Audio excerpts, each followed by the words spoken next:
Hola, muy buenos días a todos los que nos están escuchando. Yo soy Luis Alfonso Ramos y de verdad que de todo corazón les doy la más cordial bienvenida a el primer programa de una nueva forma para conectarnos con ustedes desde el Instituto Universitario del Norte. Y bueno, sin más preámbulo, quisiera empezar con uno de los temas más importantes de la sociedad actual, ¿no? Estamos aquí con alguien que nos va a estar enseñando y nos va a estar guiando por un conocimiento nuevo.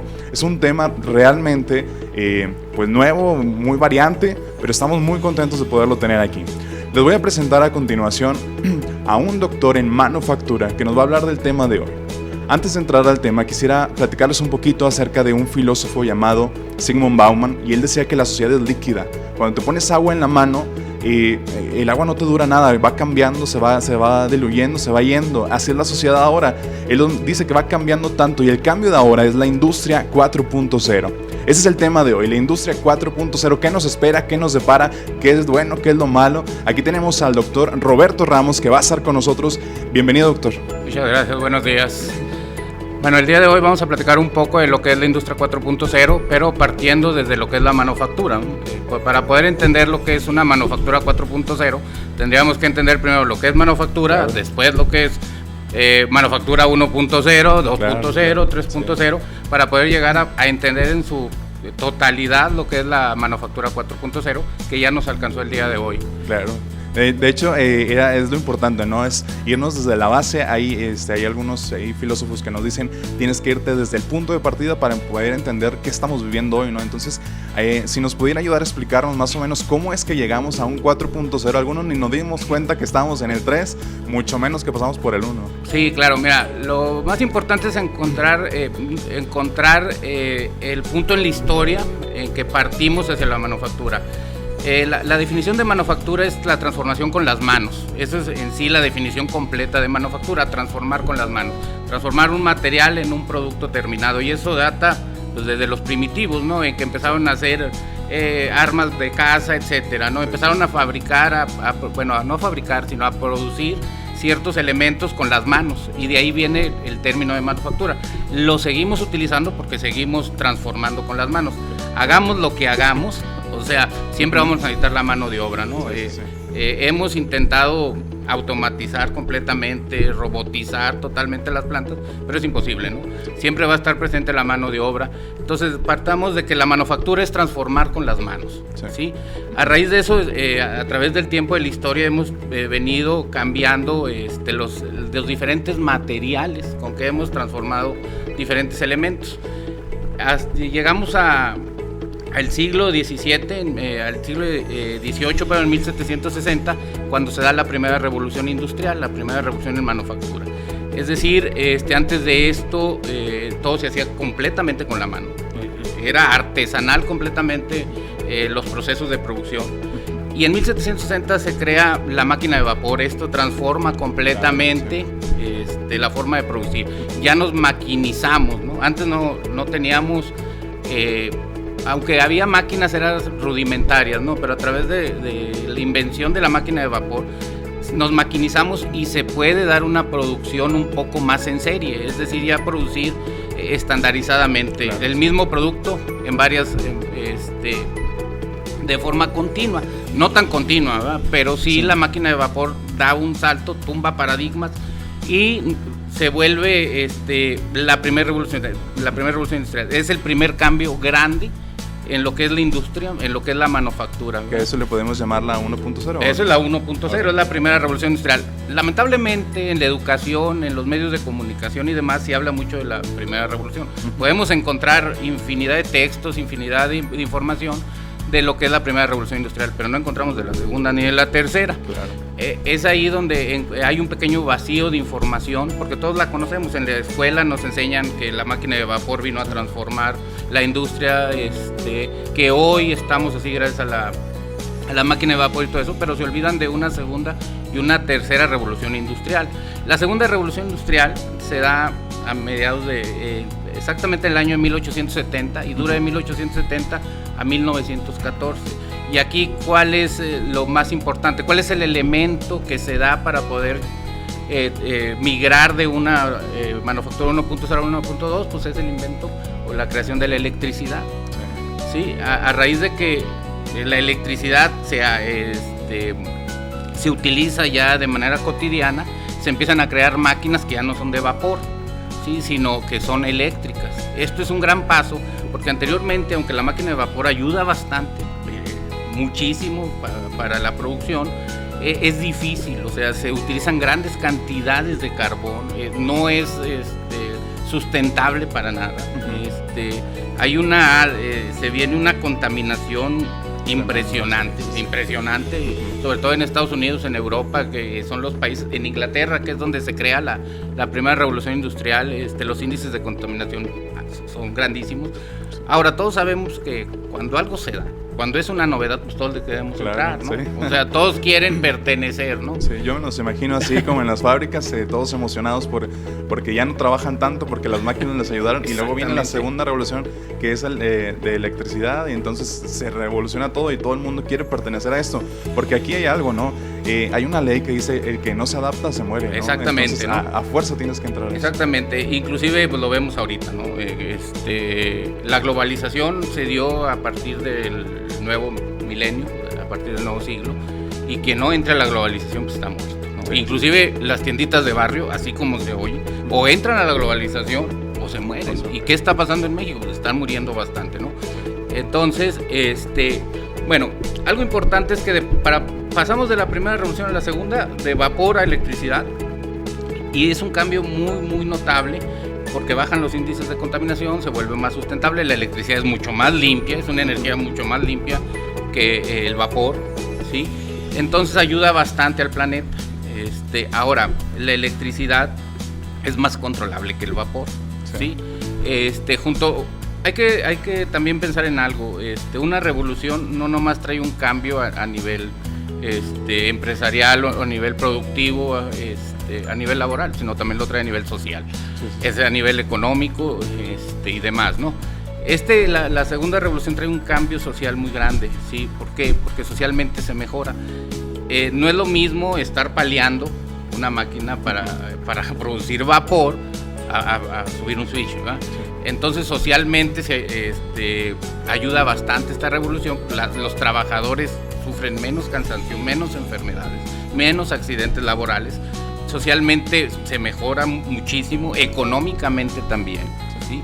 Aunque si lo veamos desde el punto de vista económico, producir carbón, o sea, la obtención primero del carbón y la utilización del carbón es muy caro, ¿sí? La electricidad se puede producir de muchas formas, ¿no? A principios de la segunda revolución industrial, mucha de electricidad en Estados Unidos principalmente proviene de la energía eólica, ¿verdad? Uh-huh. Entonces es mucho más limpia, ¿sí? Y las cantidades de producción son mayores. Aquí es donde se dan una revolución muy grande, porque es donde empieza la producción en serie, por ejemplo, de automóviles, con Henry Ford a la cabeza, que utiliza la electricidad a su favor, y es uno de los grandes emprendedores a nivel mundial. Inclusive hay toda una corriente forcista en donde aprovecha la energía eléctrica para poder producir en masa, para poder producir en serie, ¿no?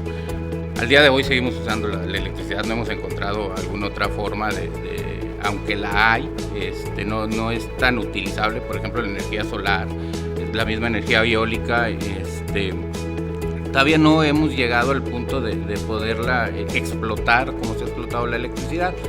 Pero la segunda revolución industrial sí trajo cambios muy ¿cómo se podría decir? Muy significativos, ¿no? Igual que la primera, pero ahora pues ya se ven grandes avances, ¿no? De hecho, hay por ahí una historia que me habían platicado, no sé si sea real, no sé si tú sepas, de los primeros carros, que todos eran en serie, todos eran del mismo color, exacto, todos eran exactamente iguales. O sea, si querías un carro era igual que el de todos. Sí. Corrían lo máximo que podían andar eran 20 kilómetros por hora. Andaba más rápido una carreta de caballos, claro, que un vehículo, pero bueno, son pequeños saltos, ¿no? Y lo importante es la ruptura de paradigmas, ¿no? De que hay un filósofo de apellido Kohn que habla de paradigmas, y a mí me gusta mucho su filosofía, porque dice que nosotros nacemos en eras paradigmáticas. Claro, sí, sí lo he escuchado. Sí lo has escuchado, ¿no? Gran escritor, no supiste que le rechazaron su tesis doctoral más de 14 veces.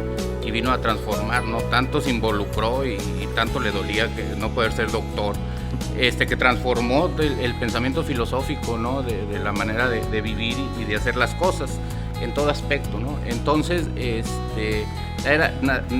nosotros tal vez no entendamos, no logremos comprender esas eras en su totalidad, porque no somos de esa era paradigmática. Nosotros ya nacimos de una era paradigmática de la informática más que todo, ¿no? Entonces no podemos vislumbrar un mundo, por ejemplo, sin computadoras, sin teléfono, tal vez, y todo eso.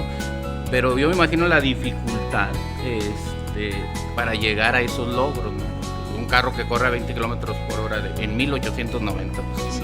Un logro, yo creo que como la ida a la luna, ¿no? Claro, sí. Y eso, toda esa segunda revolución industrial, la segunda dura durante casi todo el siglo XX. Es hasta mediados de siglo o un poquito después del siglo, estamos hablando de 1960, 1970 por ahí, que se viene la tercera revolución industrial, y aquí ya es un boom, porque a final de cuentas es algo que no nos imaginábamos, ¿no? Que es la era informática, la utilización de las computadoras para todo, ¿no? Podemos ver en el internet imágenes de computadoras, pues yo creo que de 50 toneladas, ¿no? Y una capacidad de 20K, ¿no? de memoria, pero trae una transformación muy, muy importante en lo que es la manufactura, ¿no?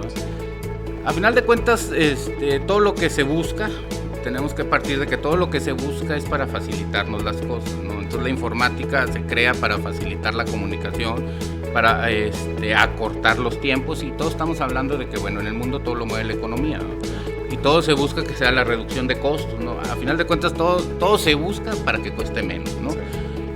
Y se ha logrado. Entonces la informática, la era de la computación, la era de los circuitos integrados, la era al principio de los bulbos en las computadoras, trae una revolución muy grande, ¿no? Ya podemos crear pequeños software o pequeños programas que hagan el trabajo que hacía antes un empleado, ¿no?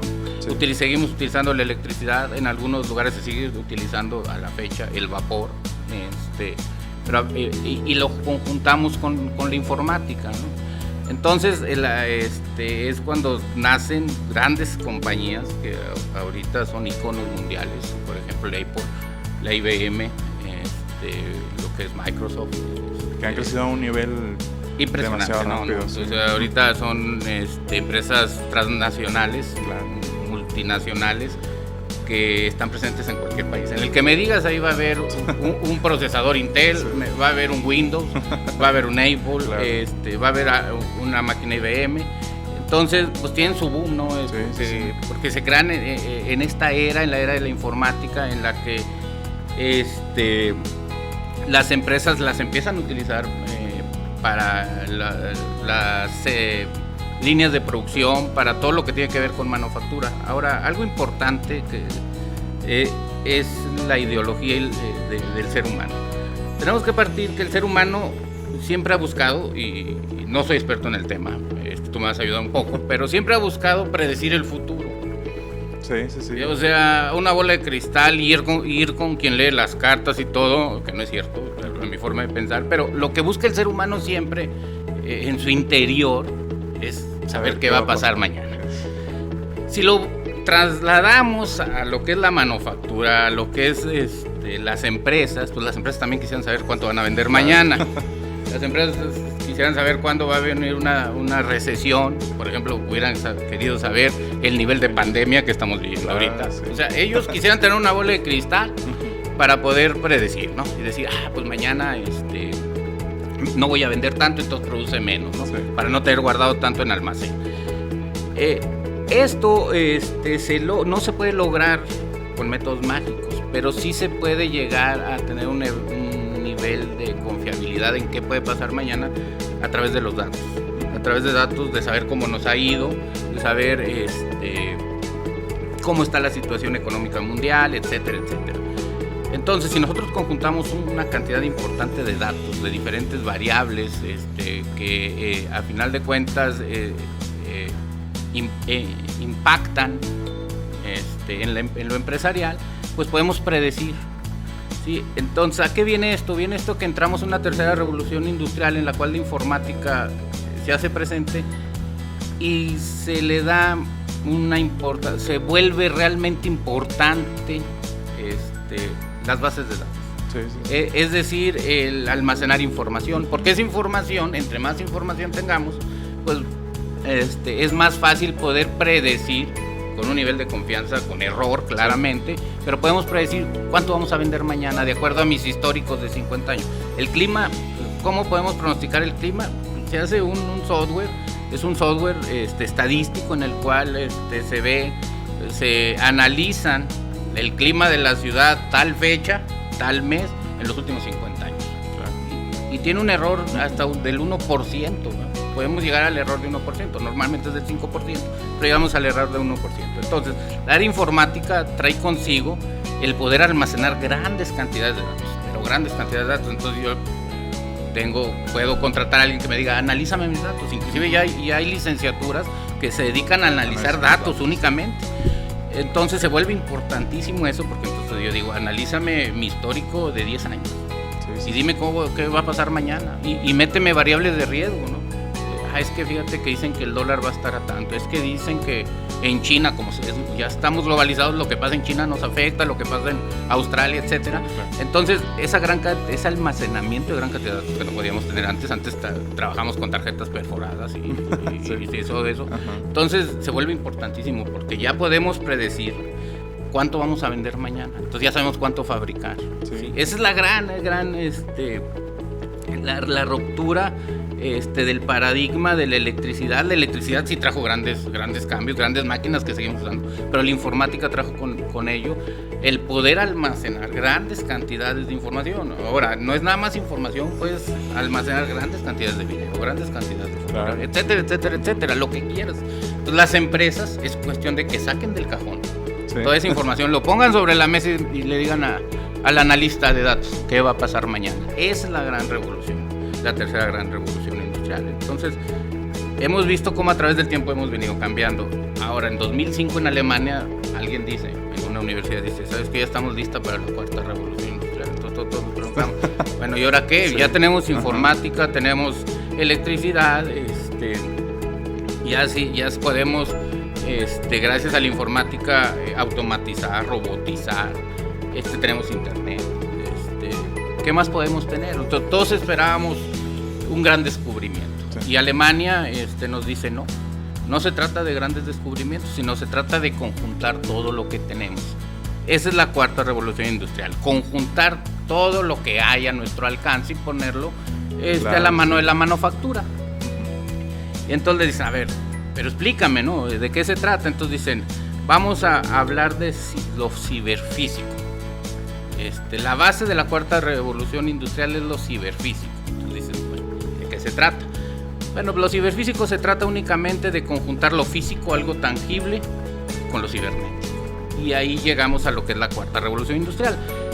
Entonces, no se trata de grandes descubrimientos, sino se trata de conjuntar lo que tenemos. ¿Qué tenemos? Si volteamos a ver lo que tenemos a nivel mundial, es el Internet. Las grandes cantidades de información que estamos almacenando cada día es más. Hay compañías multimillonarias en California, en Valley, Silicon, que se dedican nada más a almacenar datos, eso viven. O sea, eso viven. Hay empresas grandísimas en California que nada más se dedican a almacenar, simplemente Google, la cantidad de datos que almacena es impresionante, ¿no? O sea, un día buscaste ahí, manufactura flexible, ¿sí? Y al otro día que entras en tu computadora con tu mismo IP y todo eso a buscar algo, te aparecen antes que nada como 20 anuncios de manufactura flexible, ¿no? O sea, donde ya estamos monitoreados por todos lados, ¿no? Sí. Ya nos conocen absolutamente todos nuestros gustos y todo, y a nivel marketing pues es muy importante para las empresas, ¿no? Entonces dicen, ¿qué tenemos? Pues tenemos internet, tenemos inteligencia artificial, tenemos maquinaria física, tenemos automatización, tenemos robots, tenemos materiales, ¿sí? Y tenemos, como te dije, información en la nube. O sea, ya no es necesario que yo tenga un megadisco, claro, para poder almacenar. O sea, yo puedo contratar espacio en la nube y entonces ahí puedo almacenar cantidades no de gigas, ya son ya ni terabytes, son petabytes. O sea, son términos que se vienen uniendo. Claro. O antes yo me acordaba que eran megabytes y ya se volvió uno loco, 4 megabytes en memoria, sí, y te volvías loco. No, ahorita ya es un petabyte. Tú dices que son, primero nos volvíamos locos con el gigabyte, ¿no? Entonces dices que del gigabyte nos dicen, es que ahora van a ser terabytes. ¿Qué es un terabyte? Pues 1024 gigabytes. Y entonces ahorita las empresas dicen, es que estoy contratando 1000 petabytes en tal empresa. ¿Qué es un petabyte? Pues 1024 terabytes.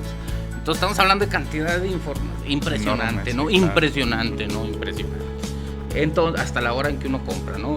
Así, para saber a qué horas abres, ¿no? Sí. O sea, es impresionante ir a una tiendita de una esquina y ver que tiene un software para cobrarte. O sea, de veras, a eso hemos llegado. Entonces, todo eso, alguien en Alemania dice, en una universidad alemana dice, pues conjúntalos y úsalos en la manufactura. Ahora, algo también importante que no quiero dejar pasar es que ha habido muchísima información en muchas disciplinas. O sea, nos tocó vivir en la era de la investigación realmente en muchas disciplinas. Hemos avanzado en medicina, hemos avanzado en manufactura, hemos avanzado en biología, hemos avanzado en lo que tú me quieras decir. Pero un área muy importante que ha ayudado al avance en la manufactura es el área de materiales. Entonces, desde la creación de los nanomateriales hasta la generación de materiales inexistentes que el mismo hombre ha creado, ha ayudado bastante, ¿no? Entonces, todo esto, si lo conjuntamos, digamos, a la cuarta revolución, que no es otra cosa más que decir, conecta toda la maquinaria que tú tienes en un área de producción por medio de internet. Ahora, utiliza la inteligencia artificial que tienes para que ellas tomen decisiones. No necesitan de ti para que tomes decisiones, sino que ellas mismas tomen las decisiones, ¿no? Utiliza materiales avanzados, utiliza materiales que cuesten menos y que tengan características, que hayan sido mejorados en sus características, ¿sí? Y toda la era de la computación, utilízala de manera integral para producir. Voy a ponerte un ejemplo que vino de la mano con la manufactura 4.0, que tú lo has de haber oído, inclusive a lo mejor sabes de casos, es algo que fue una noticia boom a nivel mundial, es la creación de impresoras 3D. Ah, claro, sí. Bueno, eso es parte de la revolución 4.0. Entonces dices, ya puedo, en lugar de tener una fábrica completa, pongo una impresora, ¿no? Entonces, en Alemania ya hace aproximadamente 3 años, ya se imprimió el primer vehículo. Ya anda funcionando el primer vehículo que fue impreso. Entonces, estamos utilizando, antes pues sabíamos que se imprimían hojas. Luego, posteriormente de una hojita, empezamos a imprimir con los plotters planos, que ya era algo boom, ¿no? Y ahorita ya se imprimen carros, ¿no? Sí. Se están haciendo pruebas y pueden buscarlo para que aprendan un poco más, para que se den cuenta cómo estamos. En Europa, en Singapur, se está por imprimir el primer edificio, ¿no? Creo que va a ser de 5 pisos. Entonces, ¿hacia dónde vamos, no? Y es ciencia ficción, ¿no? Dicen que la realidad supera la ciencia ficción, y para allá vamos, ¿no? Entonces, se está utilizando todo lo que está a nuestro alrededor. Antes, si nos vamos punto por punto, lo primero que se adhiere a la revolución 4.0 en manufactura es la inteligencia artificial.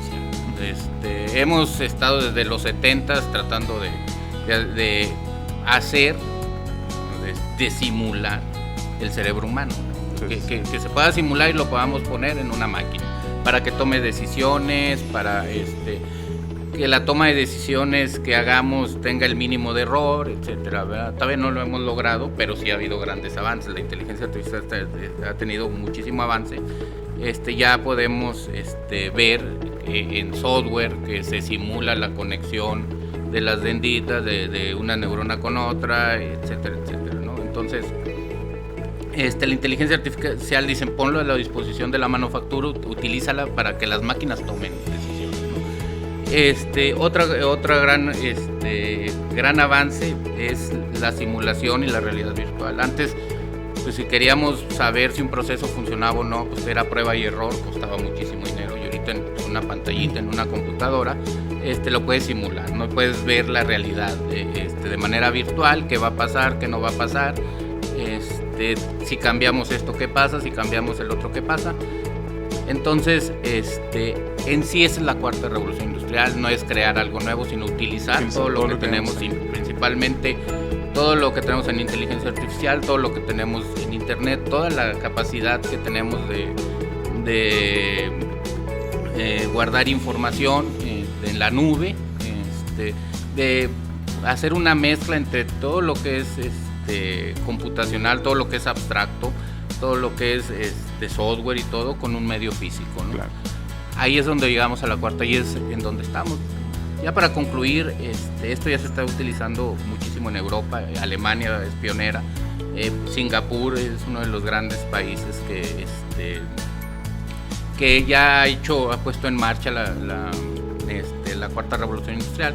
Nosotros estamos atrás, todavía estamos muy atrás, aunque se están haciendo grandes esfuerzos por parte de las universidades por estar al nivel en conocimiento de los grandes países. Yo creo que si nosotros orientamos a los estudiantes, a las ingenierías sobre todo, a la 4.0 tendremos grandes logros a nivel nacional, ¿no? Bueno, pues podemos sacar muchas conclusiones, ¿no?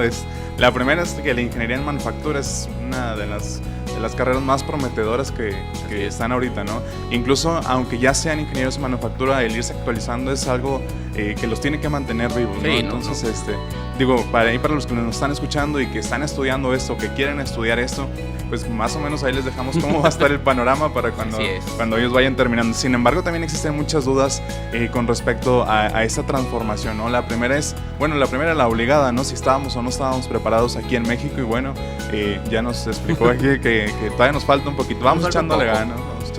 Yo creo que se tiene que hacer un gran esfuerzo integral, ¿no? Gobierno, educación y sector económico. Claro, sí. Si nos conjuntamos podemos lograr grandes cosas, ¿no? Se ve esa conjunción cuando ocurren desastres naturales, un temblor, etcétera. Se ve la conjunción del país. Si eso lo utilizamos, esa conjunción tanto del sector económico como del gobierno, como de las universidades, lo conjuntamos y lo orientamos a lograr un objetivo encaminado a estar dentro o cerca de lo que es la manufactura 4.4, no le veo ningún problema para poder lograr. Bueno, y hay también por ahí algunos miedos de algunas personas.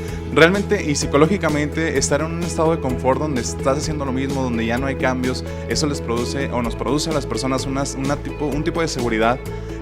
Y hablar de una revolución y que digan, oye, va a haber robots que te van a suplir en tu trabajo, le da mucho miedo a la gente. Sí, hablar de revolución, bueno, estamos hablando de una revolución industrial, pero podemos empezar hablando de una revolución personal, ¿no? Primero, cuando tú decides estudiar una licenciatura, tener un grado de ingeniero o de licenciado, pues ya viene una revolución en tu vida. Claro, sí. Es una revolución en tu vida y vienen grandes cambios, ¿no? Y hay un miedo lógico que tiene el ser humano al cambio, ¿no? El cambio, por generaciones, se ha pensado, siempre hemos tenido en mente, y lo primero que pensamos cuando viene un cambio es negativo, ¿no? Siempre, no, me van a cambiar de jefe, no, esto va a estar... Aunque tengas al peor jefe. Sí. Cuando te dicen vas a cambiar de jefe, te imaginas otro peor. Sí. Nunca te imaginas algo mejor, ¿no? A través ya con la experiencia y todo eso, pues se va transformando esa negatividad a ser algo positivo. Es en toda revolución sucede, ¿no? Entonces, viene una revolución cuando decidimos estudiar una licenciatura, un grado de licenciatura de ingeniería. Entonces toda revolución trae cambio, ¿no? Y trae miedos. Yo creo que también a altos niveles, nivel gobierno, nivel sector económico, pues también tienen miedo, ¿no? Sí. Porque primeramente hay que invertir. Y no es cualquier cosa, ¿no? Estamos hablando de una buena inversión económica. Ahora, también hay que invertirle en la contratación de personal más capacitado, más especializado. Y entonces siempre pensamos, ¿qué pasa si no funciona? ¿No? Sí.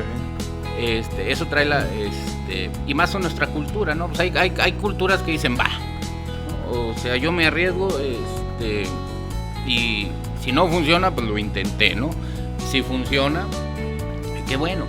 Pero nosotros, dado la situación económica que atraviesa el país y ha atravesado, pues no podemos arriesgar un peso, ¿no? Como lo arriesga Estados Unidos, sí, como lo arriesga Alemania, Singapur, etcétera, ¿no? Que son países de primer mundo. Entonces, ellos tienen 10 pesos para gastar y pueden fácilmente decir, ahí van 2, ¿no? No pasa nada si no funciona, pero si nosotros tenemos 5, pues no podemos decir, ahí van 2, ¿va? Esa es la cuestión económica, viene pegada, viene de la mano con muchas cosas, ¿no? Pero creo que sí lo podemos lograr si hay una integración, ¿no? Si no ponemos, si no nada más una parte pone los 2 pesos, sino que si cada uno de nosotros ponemos un peso, pues va a ser mucho más, sí, va a ser mucho más fácil, ¿no? Entonces, bueno, pues ya como población tendremos que ponernos las pilas, ¿no? Todos a fuerza tenemos que hacerlo, ¿no? Bueno, pues el tema abarca muchas otras cosas más, sí. Abarca el ámbito cultural, el económico y qué va a pasar con algunas personas, qué va a pasar con otras, y todo esto es demasiado amplio, pero ya no tenemos tanto tiempo para eso. Entonces vamos a ir ya terminando esto. Yo quisiera dejar una pregunta ahí al aire para que los que nos están escuchando nos puedan ir respondiendo dependiendo del lugar donde nos escuchen. Si no, nos escriben en nuestra página de Facebook. Yo quisiera hacer la pregunta: tenemos tecnología de punta, tenemos la mejor tecnología de punta, pero también tenemos seres humanos de punta, seres humanos tan desarrollados. Entonces esa pregunta se las dejo ahí al aire para que nos ayuden ahí contestándola. Muchísimas gracias, ingeniero Roberto, por estar aquí con nosotros, por darnos... Gracias a ustedes. Hay que, ya como conclusión, únicamente quiero decir, ¿no? El estado de confort, únicamente dejar también esta pregunta es: ¿cuánto te ha hecho crecer, ¿no? El estar en tu estado de confort, ¿qué logros te ha traído? Exactamente, sí. Entonces, pues ahí están las preguntas que les dejamos a ustedes para que las reflexionen, para que las piensen. Este es el primer podcast que hacemos en Instituto Universitario del Norte. Nos dio mucho gusto estar con ustedes y nos vemos el próximo viernes y los invitamos con nuevos temas. Esperemos que un día tengamos la Industria 4.0 segunda parte para poder terminar de hablar todo este tema que es tan grande. Muchísimas gracias a todos los que nos apoyaron allá en Controles y a todos los que nos van a estar acompañando aquí. Un gusto saludarles. Mi nombre es Luis Alfonso Ramos y que tengan ustedes un excelente día.